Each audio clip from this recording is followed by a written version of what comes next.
Hello friend, मैं नीलू लोक गायिका गीत अपने यूट्यूब चैनल पे आप लोग का स्वागत करती हूँ। और मैं जा रही हूँ एक लाचारी गीत गाने। आप लोग को कैसा लगेगा कमेंट बॉक्स में जरूर बताना। और मेरे वीडियो को लाइक सब्सक्राइब करना और फुल वॉच करके वीडियो को देखना, तभी आनंद ले पाएंगे इस वीडियो का, नहीं तो नहीं ले पाएंगे। राधे राधे, जय माता जी।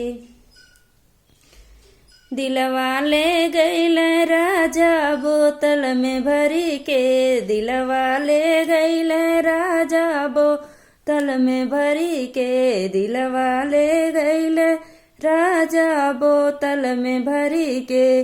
सोने की थाली में जेवना बनवाली, सोने की थाली में जेवना बनवाली, जेवना जेवे जे राजा आंगनवा के बीच, जेवना जेवे जे राजा आंगनवा के बीच। दिलवा ले गई न राजा बोतल में भरी के, दिलवा ले गई न राजा बोतल में भरी के।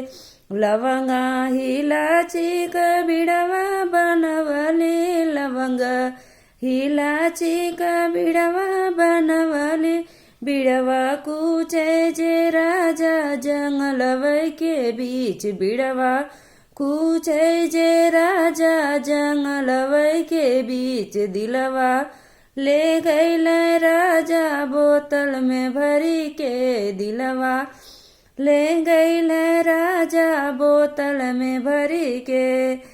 जजरे गेड़ुलवा गंगा जल पानी, जजरे गेड़ुलवा गंगा जल पानी, पनिया पिए जे राजा दुअरिया के बीच, पनिया पिए जे राजा डेवड़िया के बीच। दिलवा ले गईल राजा बोतल में भरी के, दिलवा ले गईल राजा बोतल में भरी के।